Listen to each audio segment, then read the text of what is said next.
Welcome to the Life Twist Show with your hosts, Terry Robinson and Eric Harrison.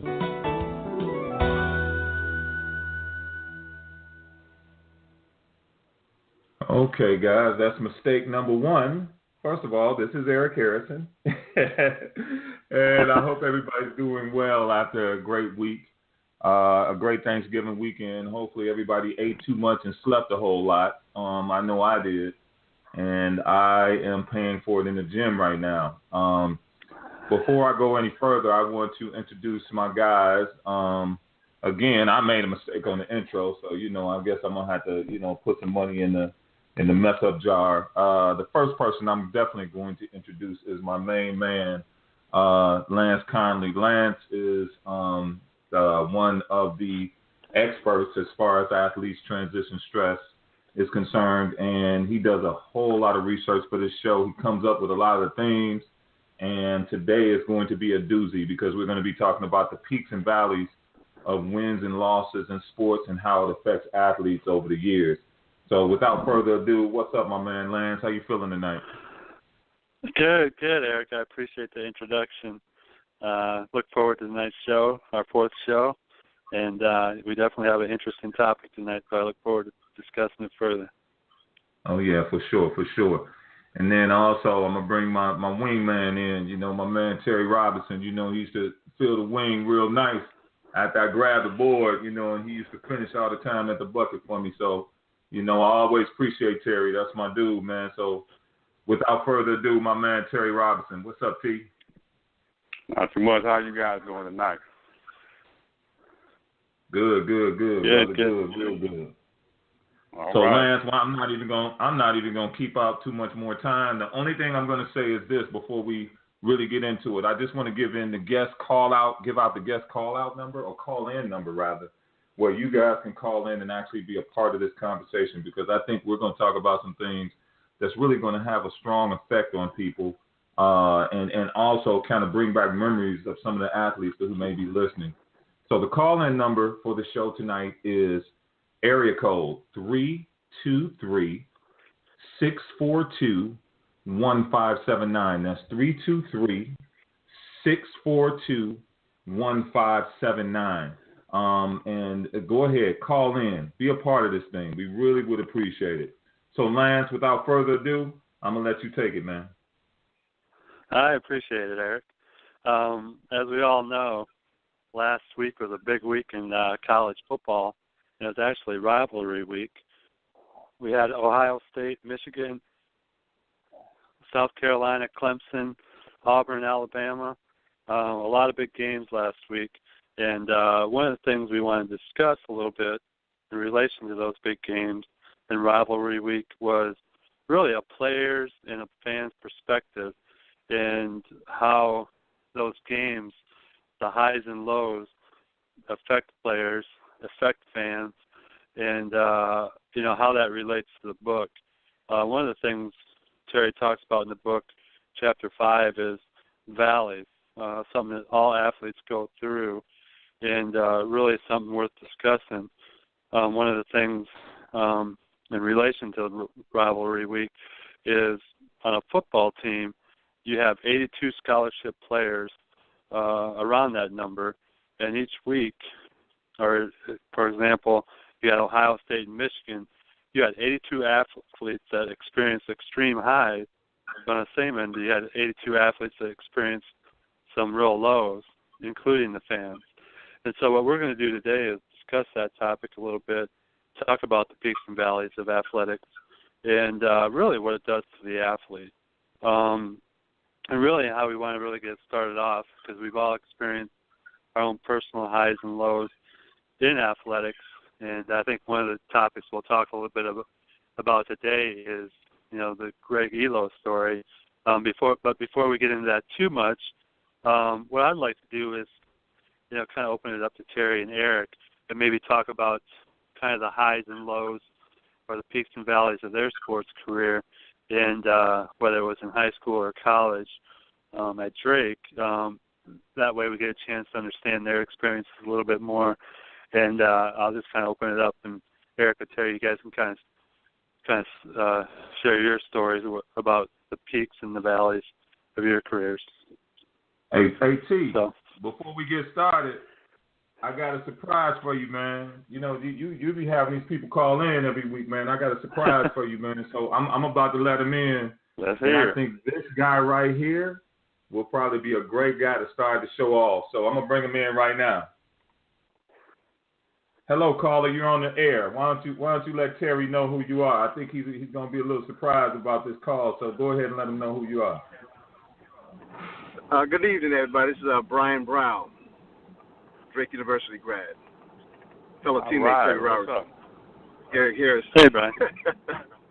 Right. How you doing?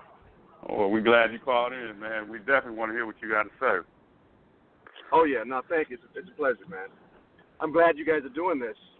You talked about it for a long time, but when you fulfilled your dreams and help people fulfill their dreams, it's a good thing. For sure. Terry, I'm going to let you go ahead and take this, man, because, Lance, you set it up perfectly, and I think Brian is a great person to kind of talk about this, because I think Brian, you know, even from high school on up, you know, he went to Evanston, and he knows all about rivalries and the big games and all that type of stuff. So, Terry, I'm going to let you take it and go ahead and kind of walk Brian through the whole scenario. Well, like you said, you know, me and Brian, we go a long way back, just like you and I, Eric. And I know he came from a winning program before he got to college. And you know, I can't say the same thing for myself. You know what I mean? I didn't come from that type of a program. But one thing I do know is that, you know, rivalries are they're serious. It's serious business, and it can make you or break you. You know, that's the one game that you have to show up for. And when you don't show up for it, just one missed pass, one missed shot, one missed block, that can haunt you for the rest of your life. Because for some reason we are conditioned to only remember the one thing that you didn't do compared to all the thousand things that you did right or that you did do. You know, and I don't want to talk too much on it because I want to give Brian a chance to talk about some of his experiences in terms of the rivalries that he experienced and the highs and lows of that. But like Lance spoke to earlier, he was talking about Craig Elo. And that one shot that Jordan hit on him, haunted him, and it still haunts him today. And most people don't know the history, and we'll talk about it a little bit later. But we want to give our callers a chance to speak up because I know time is precious, time is everything, and so we want to give them a time to speak, and then we'll follow back up with it. So Brian, man, tell us a little bit about some of your rivalries and how it affected you. Well, I can tell you when it started back in some Pinewood Derby and Cub Scouts. You know, before I really got into sports, I was competitive. I always wanted to win a trophy, and my biggest desire was to try to impress, you know, my parents, to do something to make them happy. And when it didn't work out with, you know, in Cub Scouts, in that aspect, I turned to sports. And like you said, these rivalries, they can make or break you. Unfortunately, I was on winning teams, so I was on the winning side until I got to college. And being a winner, you think you have to do that all your life. You don't realize sometimes losing is a good thing for you because you know how to handle it. And it was unfortunate for me because when I started losing to my rivals, I didn't know how to handle that pressure and loss. It became more depressing than anything else. It wasn't even basketball. It was like I needed clinical help because everyone expects you to win. You've got a whole city behind you in the sport, traveling with you when you go away or at home. And if you don't live up to their expectations, you know, it is a lot of pressure on young kids.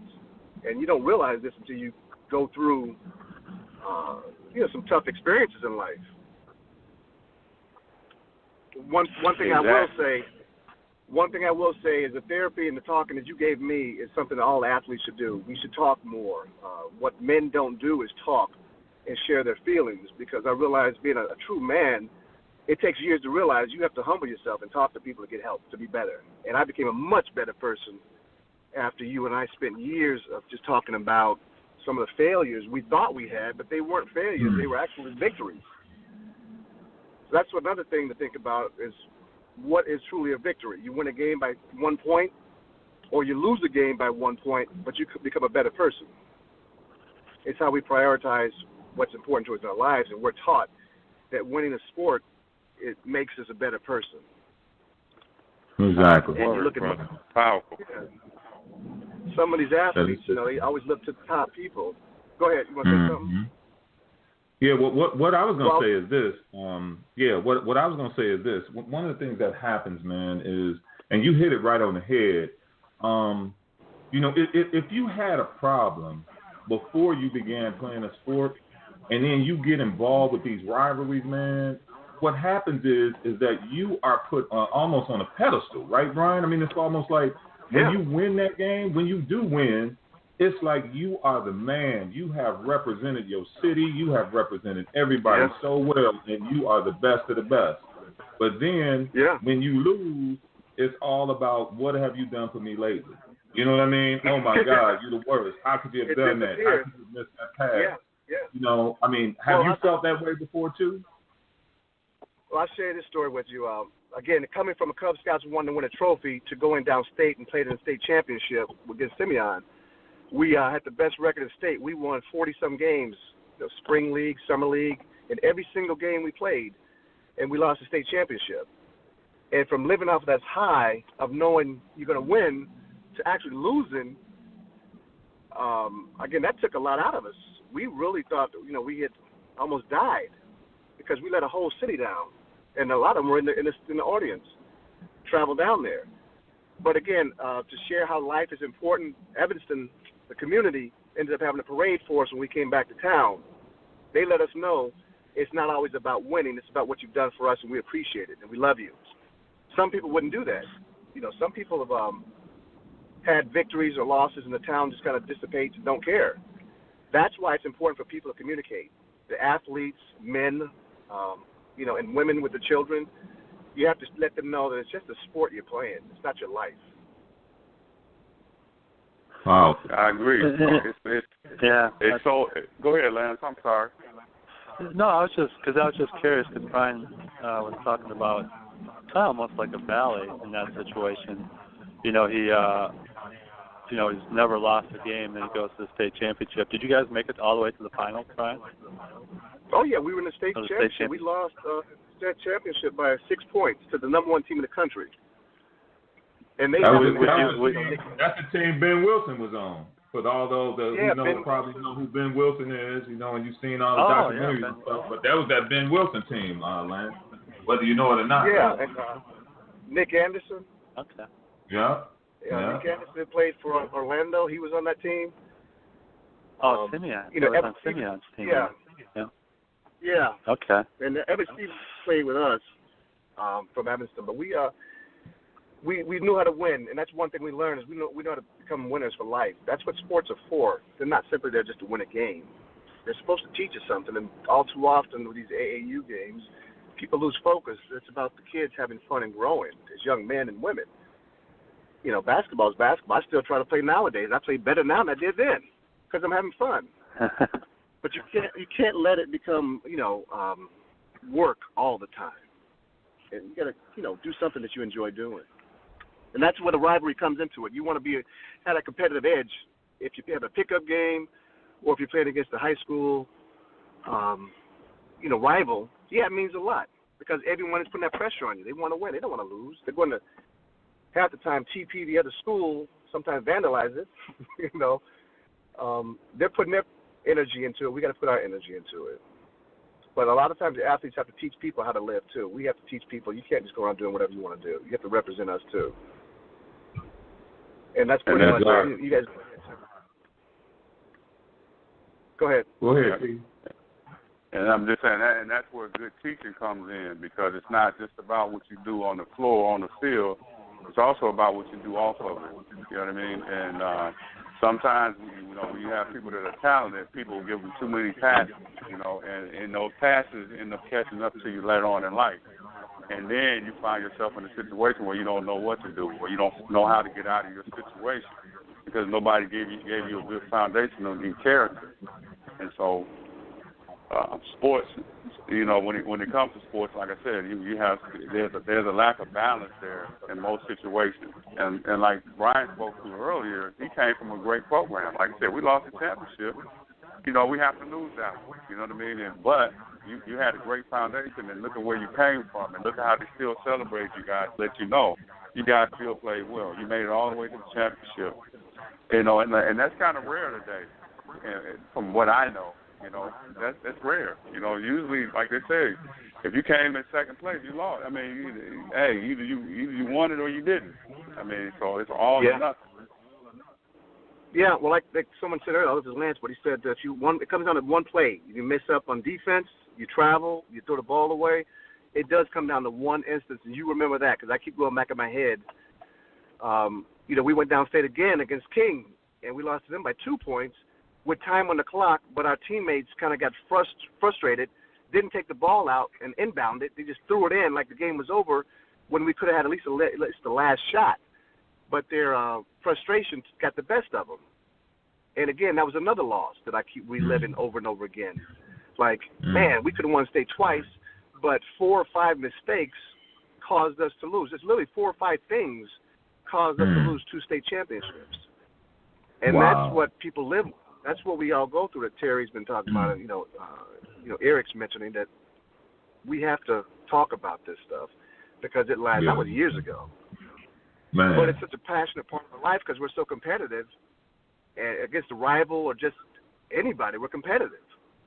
Exactly. I work with a lot of retired NBA players now and WNBA players, and even Harlem Globetrotters. I do business with them, and they're so alpha and so in control still. It's hard to get through to people unless we sit and talk to each other. And when we do, I learn so much from these gentlemen and the women because they're at a different level I've never been to, but they're able to show me how it's actually an art to being a professional. But that's what we have to share with each other. A lot of times people don't share their talents or experiences. They just talk about what they did or didn't do. Exactly. Man, this is a great conversation. Why do you think they don't? You know what I mean? What's the motivation behind it? Do you think it's just not a vehicle to do that, or what? Why not? Because that's what we're trying to do. We're trying to create an environment where we can do that, or a vehicle for people to do that, an outlet. Because I think it's critical just for not just physical health, but mental health and emotional health. So why do you think they keep this locked up? Probably a couple of reasons that I believe may be a reason is they're still competitive. They don't want to give anyone an edge on them. That's just how they've been brought up. And the other thing is people just don't know any better. No one's talked to them about it. No one said, please share what you know. The people they hang around they're competitors. If you think about it, all of us are. Exactly. We compete with each other always. Yep. One thing I shared with Terry is when I was in college, and Eric, you were there, but I hurt my knee. I tore my knee up my freshman year before the season started. Yeah. I had surgery. I played on it a whole year with the torn cartilage because I didn't want to lose my scholarship. So I played in pain, taking medicine.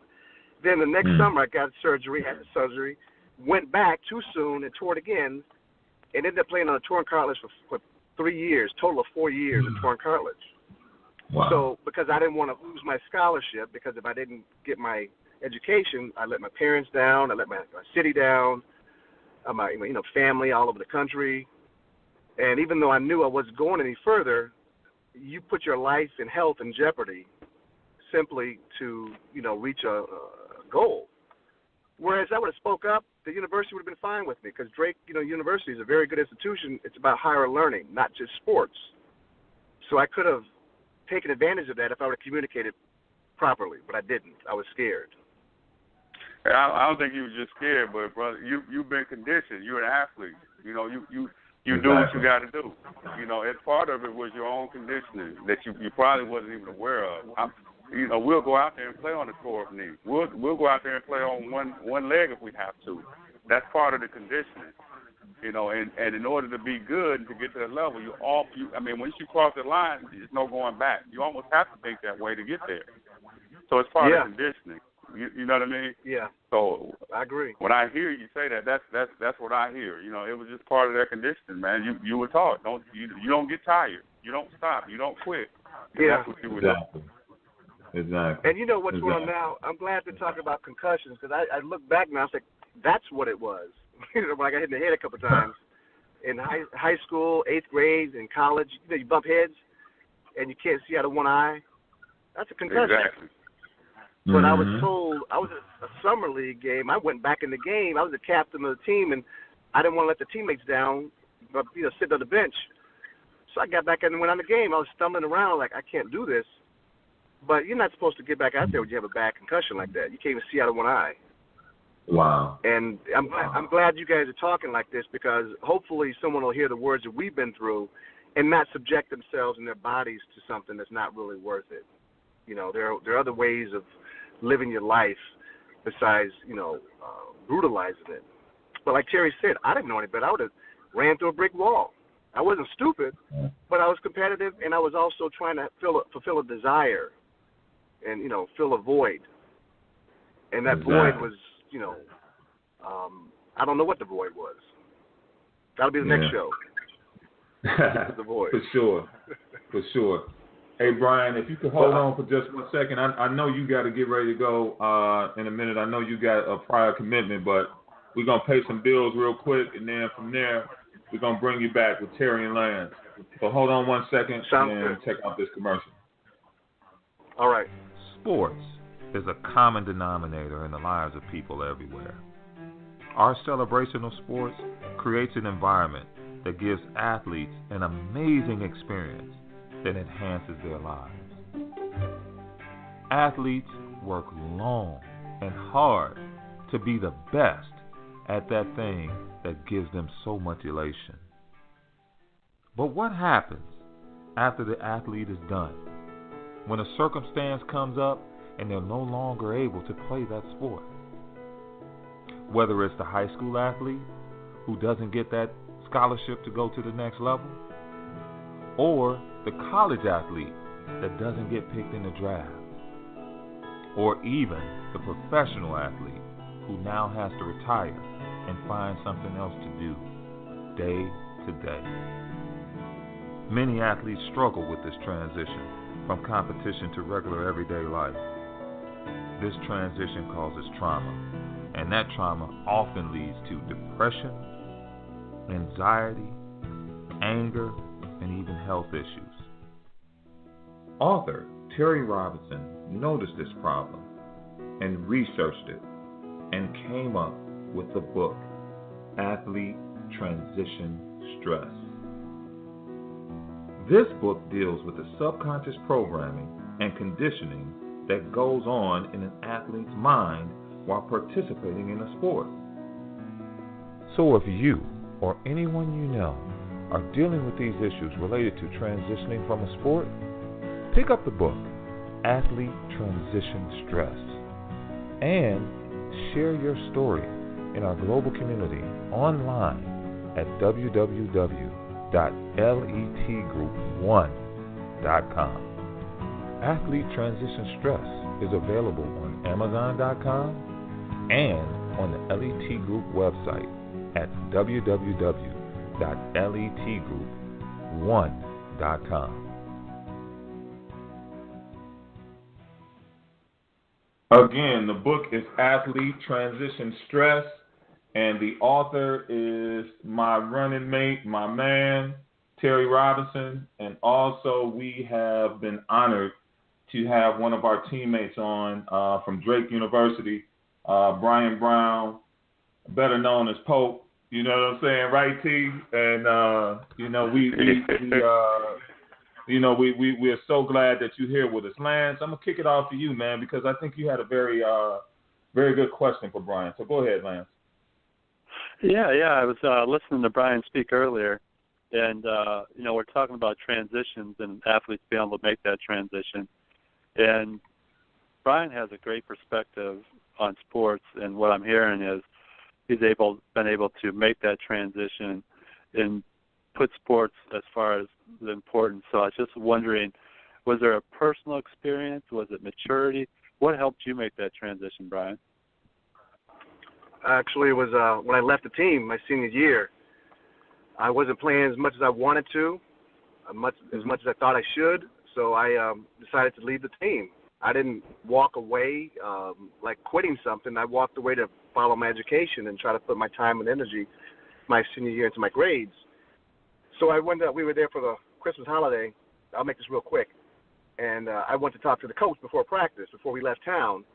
So I put my uniform on underneath my clothes, got there real early, and I went to wait for him. And for some reason, he came late that day. All the teammates went in, everybody's ready, and he came real late. Because I just wanted to say, look, what do I have to do to play? I played well at practices, and your friends say I should play. What's going on? Anyway, he walks by me and says, we'll talk about it when we get back.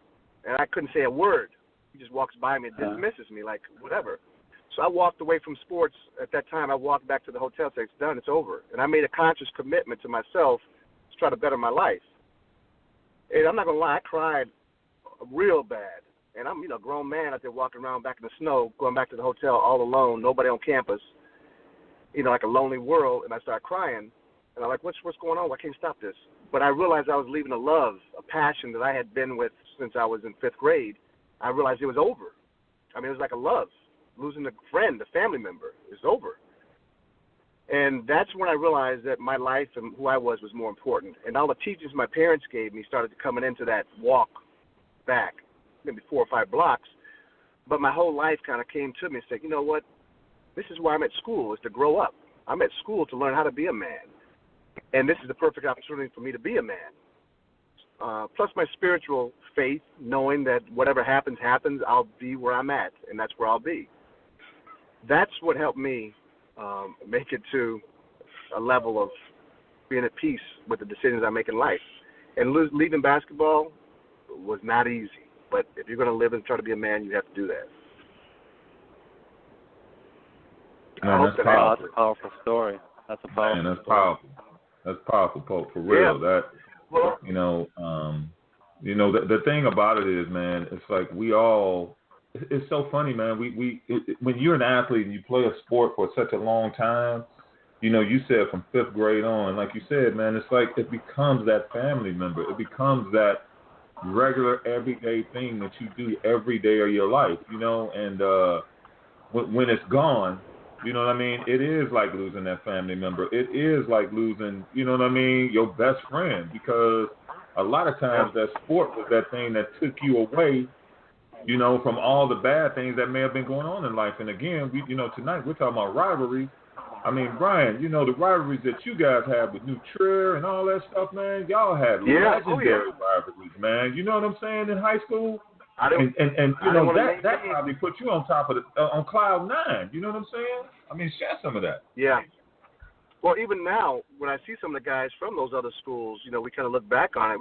Some of us are friends from New Trier and Loyola. We were competitive during the year, but in the summertime, we play together on occasion. They come to the park, we play.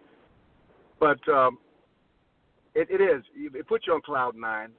But if you lose a game, which it's hard to kind of, again, we won most of the games, but we did lose 1 or 2, summer games when I was younger as a sophomore. It makes a difference in your life because you look at these people the same way. You look at them as competitors. When we go out nowadays to business functions, I'll see some of the guys. I'm like, oh my God! And it always goes back to basketball. It doesn't go back to somebody getting married or somebody having kids. It goes back to basketball. It goes back to 1 or 2 plays from many years ago. But I think that's one of the blessings that basketball has. It's something that endures time. And we have to pick and choose the good pieces from it. We can't keep choosing the bad pieces. And we have to teach each other, don't choose the bad pieces, choose the good pieces. Be thankful and move on and live your life. That's good stuff. T, what you got to say about that, man? That sounds like a lot of the advice that you gave me when I was talking to you back in the day about this stuff. I read his book. That's what I was just about to say. He read the book. You know right, because exactly. Sounds like it. But like I said, I'm just joking because I'm not that special. But I know that this man is a wise man. You know what I mean? And by you sharing your experience with us, I'm hoping that a lot of people listen into this show because they can benefit from it. Because it's a lot. It means more when it's coming from more than one person. We're saying the same thing. Believe it or not, we're saying the same thing. And I think the biggest thing, like you spoke of earlier, is being able to communicate. I think we haven't had this type of a vehicle where we allow people to call in and talk. Well, we don't necessarily have to dominate our own show. This is a people's show. This is a people show. We want people to get fed. We want people to get better. We want people to get healthy. We want people to get healing by listening to what we're talking about. That's all it's about. And there's a lot of us out there walking around with all of this stuff from 30 years ago still just laying dormant, ready to be released. Ready to be released. And, like we were talking. Go ahead. I'm sorry. I'm sorry. No, I was going to say I'm going to have to head out, but I want to thank you, Terry, because you know how much you've been a help to me. But I want others to realize that my transition was not only to myself and my spirituality or family. It was due to Terry Robinson for 10 years, if not longer, was supporting me and coaching me and talking to me and being a friend and being wise enough to share his thoughts, because I was down and I was angry because I didn't get a chance to perform at the level I thought I should.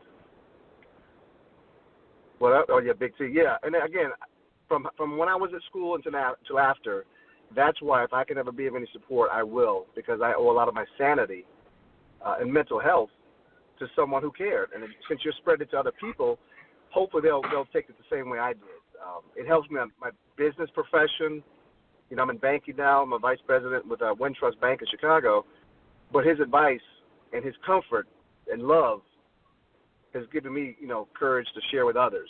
So I share a lot of things you say, Terry. Man, that's good money. Hey, real quick. Hey, Brian, real quick, and thanks for that. Hey, real quick, we got another Drake dude on the line.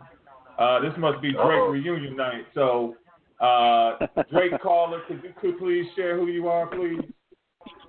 Hey, this is Brian Jones. I guess somebody's always called me Bubba in the past. So, Bubba. What's up, Bubba? Hey, Bubba. Man, what's up, man? Thank you for joining us, man. And Brian, I know you got to go, man, but I wanted to get Bubba in real quick, man, so y'all can say what's up. Yeah. Man. Hey, Bubba. Brian, how you doing, man? Hey, doing all right. Good to hear you. Likewise. We'll have to catch up sometime. Definitely. I'm getting ready to step off, but gentlemen, thank you. Keep this up, and if you need any support from me, let me know. I'm proud of you. Thank you. Thank you. Appreciate you, man. Thank you y'all for take calling. care. All right. Bye-bye. Bye. Man, I'm going to have to find out who was on that Evanston team. Man, they only lost 2 games. Man, they was bad. They was bad, man. One day team. They was nice. Yeah. They was nice. Real nice. Bobby, so Brian, but Brian's still on. Hey, Brian, I think have you been listening to the show, man? Because you know what we're talking about when we talk about rivalries, man. And I think you shared some stuff about some rivalries you had in high school too, man, in St. Louis, right? Yeah. So unfortunately, I didn't catch a majority of the show, but certainly I can speak about rivalries in sports. I mean, being in St. Louis, one of the oldest football rivalry, high school football rivalries west of the Mississippi is Webster Groves High School versus Kirkwood High School, which has been going on for probably now about 120 years, 115 years. Wow. And it's definitely a lot of history there. And certainly these are literally 2 neighborhoods probably stone's throw from each other. And it was just awesome to be able to be a part of that throughout my entire high school career. And in essence, we play on Turkey Day every year. And what the last part, what I think I heard Brian talking about was about how we look at rivalries and we take it to the next level in different parts of our lives, right? And so I even think about now how I may run into some guys that played on the opposing team, maybe not even in the year that I played, but look at it as more of a rivalry versus how do we instead of being rivalries, how do we collaborate and work together, right? So it is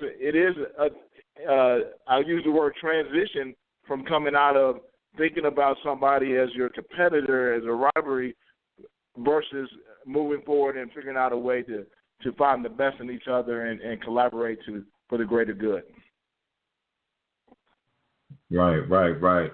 Lance, you got any questions, man? Because you had a few things that was on top of mind definitely. before we started the show. So I was just wondering from a player's perspective, Brian, since you participate in a rivalry like that, which is comparable to like Ohio State, Michigan, but in high school, what's it like for a player to participate, the week leading up to that game, playing in that game? And do you feel any pressure in a game like that to perform based on the rivalry and the fans? Well, yeah. I mean, I'll start with the fans. I mean, you're talking about, in my case, a whole town or suburb, if you will, that's looking at you and the other 10 guys that are on the field at any given time with you to carry the load for that community. And so it is some pressure, right? It is, and in some cases it's the very last game for seniors that may not ever touch the football field again. So it's even more pressure for a high school student that is on the field in a game like that. I certainly think I've looked at that and said, wow. And again, going back to being able to read Terry's book and being able to really think about how everything that I've learned back then, now it applies now. And I really think even now we think about how do we carry the load for our families, or we carry our load for our communities as we think about when we have to go into battle in a corporate setting, right? Or go out and try to win against someone that is a formidable foe of ours in any circumstance. Exactly. I mean, and my question is, you played that game how many, like 3-4 times probably, Brian. How many times did you win it, and how many times did you lose it? And what were the highs and what were the valleys like in each Great case? question. Maybe you won all three of them. Good question. Yeah, so I was able to play in it 3 times, sophomore through senior year. We won twice, my sophomore year and junior year, and we lost my senior year. So the wins are obviously great, and you feel like a great contributor to the wins and the exhilarating aspects of being able to win. And in this case, the Frisco Bell, right? So it was a bell that we shared between the two schools. I think about the loss quite a bit because it was my senior year when we lost in overtime by 3 points. And so I think about that probably more than I do the wins, because it was that last and final game of my high school career. And fortunately, I was able to go on and play college football, but for some, that was their very last time ever putting on a pair of cleats or putting on some pads or putting on a helmet. So for me, it was great in the fact that I was able to end my high school career, not necessarily on a great note, but it was also exhilarating to know that I was moving on to the next level. But it was certainly a great time throughout the entire 3 years of playing in those games. Wow, Brian, that's amazing, dude. The rivalries have just such a big impact on our lives, and they take us to a whole nother place a lot of times. We're going to have another commercial right about now, and then we're going to go ahead and kind of finish up the show strong and talk about more rivalries at all levels, not only at the high school level and the college level, but definitely at the professional level and how it's affected other people. So, Brian, you going to stay on with us? I'll stay on. All right, cool, man. So we're going to go ahead and play this commercial, and we'll be right back. The LET Group was established in 2016. Lance Conley, Eric Harrison, and Terry Robinson came together in agreement to build a model of integrity, hard work, and excellence. All three share a passion for health and creativity, using outside-of-the-box thinking. They all have backgrounds in sports and entrepreneurship. Lance and Terry have over 50 years of combined experience in the mental health field, and Eric has over 25 years of experience in marketing and business. They came together to build a service that would literally change lives. The LET Group offers seminars, books, and other tools to encourage, educate, and enhance the quality of life for those in need. For more information on the tools and resources that the LET Group offers, visit www.letgroup1.com. Yes, the LET Group. That stands for Lance, Eric, and Terry. And one of the major reasons why we came together as a group is because we all three are former athletes. And after Terry had an opportunity to talk to me and also shared some things with Lance over the years, we realized that this is something that affects many lives, not only athletes, but all those people who love those athletes as well. So when you have an opportunity, go to our website, www.letgroup1.com. Check out some of the things that we're doing. Check out some of our past shows. And also, if you do have a transition story yourself, go out there, put your story out there, because we would love to hear it. We're going to move right back into this whole, show that deals with rivalries and the effects of those rivalries on athletes. And Lance, I'm going to go ahead and let you take this, man, because you brought up a very good point in the break, and I think everybody should get a little whiff of that. So go ahead, Lance. Yeah, definitely. I definitely want to highlight, something Brian had brought up, because he had mentioned that he remembers that one loss. And, a lot of times we replay those losses in our minds and think, what we could have done different about earlier, and talking about the Greg Elo story. And I guess since we have a special guest tonight, I'm going to go ahead and ask him, because he's familiar probably with the Chicago Bulls and the Cleveland series. Brian, do you know how many points Greg Elo scored that game? You know what? I don't remember. I don't remember. You don't? Do you remember how many three-pointers he made that game? I don't. I really don't. Uh-huh. Oh, that's bad. That's bad. Well, that's exactly my point, because what people don't realize is that Greg Elo actually made that shot before Jordan made his with 3 seconds left on the clock. That's right. And Greg Elo actually had the best game of his life. He had 24 points, made 2 3-pointers at the last 2-3 minutes of the game to keep the Cleveland Cavaliers in the game, but nobody remembers that. And that's kind of what we're talking about, is the impact, or what we remember as fans, or how a person's remembered based on one shot. Because everybody's seen that poster of Greg Elo jumping up to the side of Jordan, and Jordan just keep rising and making that shot.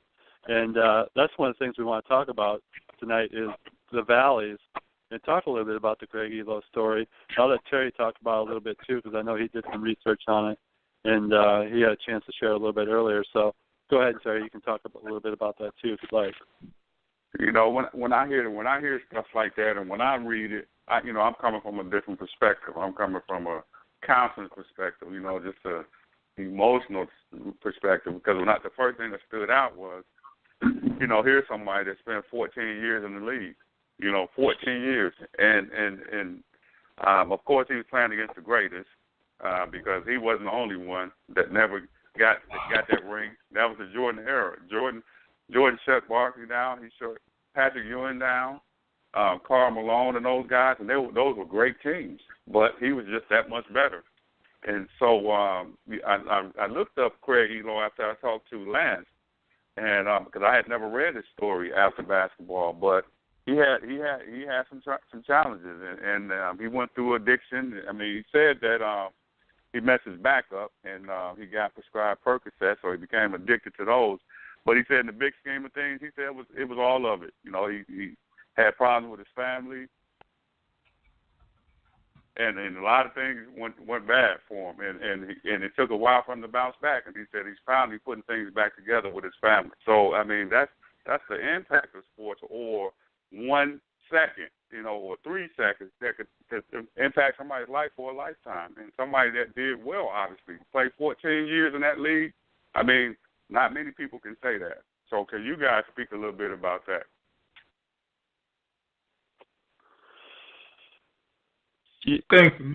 One thing for me, man, is I remember those Bulls years because, actually the Craig Elo shot was when we were in I kind of dated myself, but, that was just before, that was right when the Bulls were starting to make their climb. So being a lifelong Bulls fan, Cleveland used to spank us, man. They had a squad. Larry Nance, Brad Daugherty, Mark Price. I mean, they had a squad. So, they was pretty much putting a whooping on us. And actually that year, if I remember correctly, I think Cleveland may have had the better record. So, nobody really, people really wasn't thinking that the Bulls was going, Bulls fans thought they could do it. But, it was an uphill battle for the Bulls. So, Cleveland was actually expected to do very well that year. And for the Bulls to, first of all, come in, play them tough, and then secondly, for that shot to be hit on him like that after he had such a great game, remember what we just talked about over the last, 40 minutes about those tremendous highs.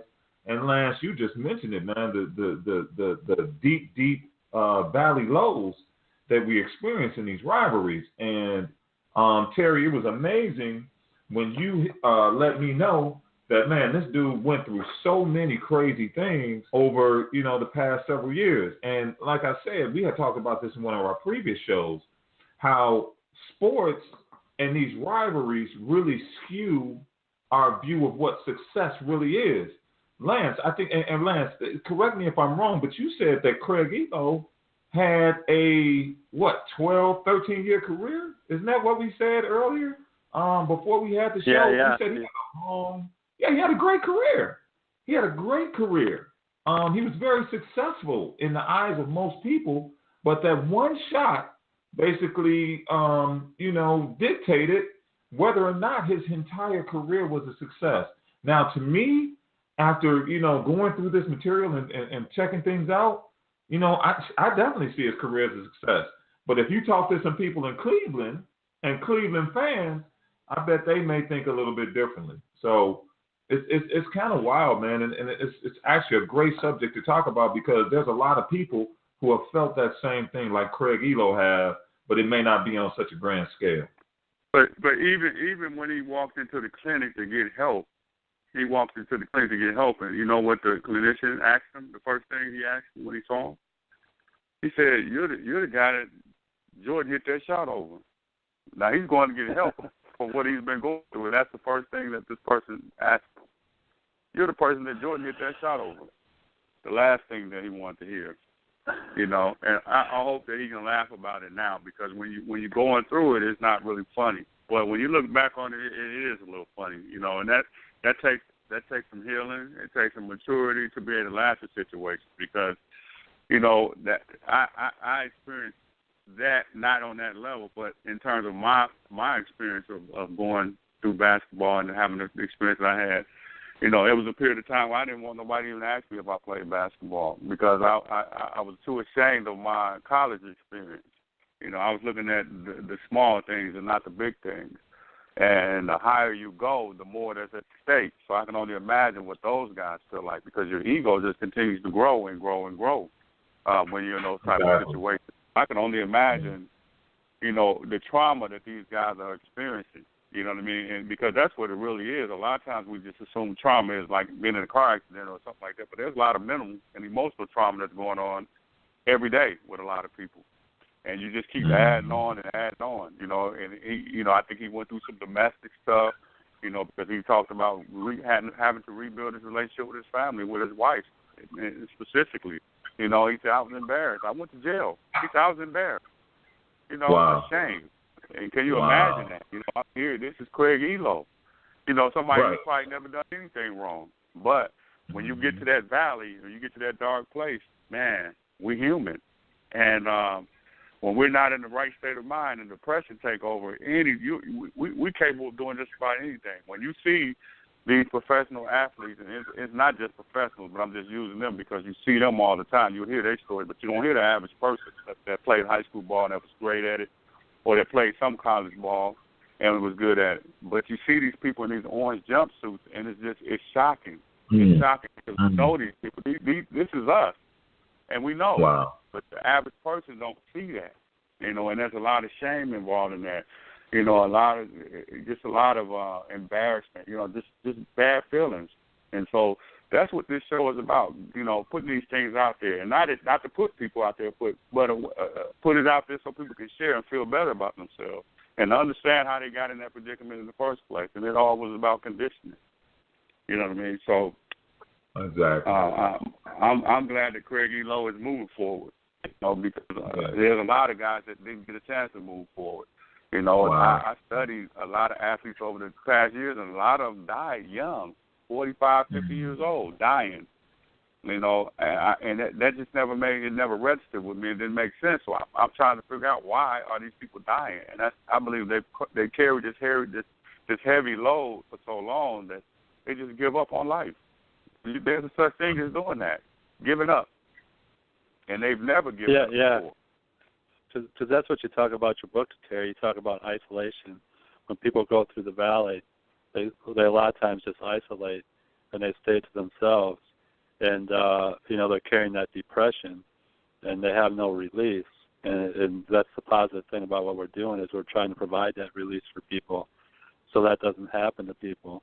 Because someone like Craig Elo, who he from a small town in Texas, graduated from Washington, played for George Raveling. And he was a third-round pick. And to not see your career as a success, playing in the NBA for 13 years, being a part of a great team, and being a centerpiece of it, and still looking at your career based on one experience. That's all it was, is one experience that created just that one traumatic event, which created him to for his life to really spiral down, and it shouldn't be like that. Why was that? Exactly. So it's interesting. Well, I think I'm back a little bit. I'll jump off here.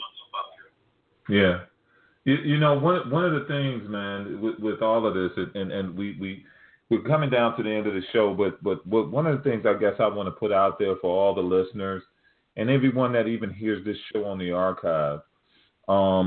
We shared some things today that are very important. We did talk about the rivalries and how great they are and how they can really affect our lives in a good and bad way. But also the other thing that we shared is that it is good to talk about the effects these things have had on your life. Brian said it best earlier. Brian Brown, our first guest, he said that one thing that men don't do is talk about these things. We just don't have the dialogue. This type of conversation just isn't going on because, as Terry said, we are trained and conditioned not to talk about this stuff because if we talk about it, there's two things that happens. Number one, it shows a sign of weakness, especially as a man. Man, you're talking about something that's bothering you. You're talking about something that's hurting you. Man, you better get out there, strap it up, and tape it up or take a drug or do whatever you got to do and make sure you get out there and perform. So that's the first thing. It shows a sign of weakness. And then secondly, what it does is it takes that competitive edge off. Because if you begin to really think about some of the things that you're doing, some of the things you're saying, when you really begin to think about that, it kind of takes that competitive edge off. It takes that thing that keeps you going, that keeps you rolling. So what I want to do is I want to encourage everybody who's out there listening and under the sound of our voices to talk about these things, whether you talk to a professional, you go and get professional help, or you go talk to a really good friend, or even if you go to our website and share your story, on our website and get some help and be able to talk about some of the traumas and the things that you may have experienced that make you feel some of these same feelings that we're talking about. Somebody was about to say something. I'm sorry. Who was that? Yeah, Eric, this is Brian. I mean, I think one of the biggest things is that we'll talk about it, and therefore we we have the health issues that go along with not talking about it. Because if you think about stress in the way that it impacts your body, most athletes go through quite a bit of stress because they're not able to talk about it because, like you said, it shows a sign of weakness or the world, I'm going to say society's way of thinking about that's a sign of weakness, right? Where in reality, when we do talk about it, we actually gain strength. We actually gain strength to say, you know what? We are okay. We are human. We're not superheroes, right? And so I think, again, I just want to reiterate what you were saying to all the listeners is that it's okay to talk about it. It is okay to find someone to confide in, to talk about those issues when you're dealing with not being able to be the superhero or be the superstar anymore. Exactly. Terry, you there? Yes, I am. Yes, I know you got something to say about this, my brother. Well, the way I see it is, if you think about the last two callers that we've had, on our show, every one of them, when they get started, we just let them roll. Now that's not typical of a radio show. But the point I'm trying to make is these guys got a lot to say because they haven't been talking, they haven't been communicating. And that's why we can do a show on a weekly basis, and we can talk 60 minutes if we had it to talk easily, because we've been carrying around 30 plus years of stuff. And so just thinking about all the people that called on the show and all the stuff that they had to say. I mean, most of them had to go because they didn't have an appointment. They probably talked today. So to me, that says a lot. We have a lot of people that we need to connect with, and a lot of people that need to get some things off their chest. And like Brian just said, it's going to make them stronger. It's because it's going to decrease the load that they've been carrying around, and it's an unconscious load that you're carrying around. It's not a conscious load; it's an unconscious. Our load should jar you where you say, "Wow, I never even thought about that." And then you start downloading it or unloading it, and so that so that's how I see it. So the show is going to do what it's supposed to do. Awesome. Yeah, Lance, you there? I know you got something to say. We got about 2 minutes left in the show. So, Lance, I'm gonna go ahead and give you the floor, man, because this has been a very powerful subject. Very powerful. Yes, it has, and just adding on to what you guys have talked. I encourage people, because if you go to chapter 5, and we didn't get too much into it as far as specifics on the valleys. And how players react to losses or react to a bad experience in their college or an injury, but they do hit that valley. They do isolate. With isolation comes depression, and with depression comes anger, and they definitely need a place to talk. But I think if you read the book, the book is amazing.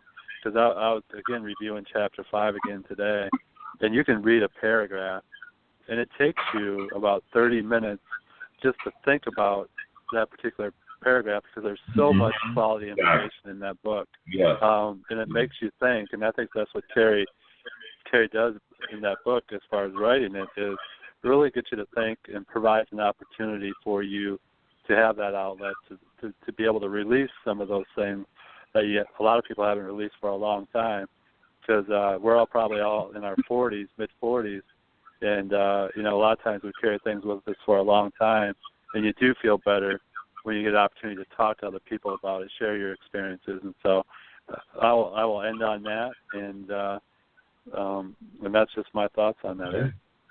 Awesome. So Brian, first of all, man, I want to thank you for coming on with us, man. Great perspective.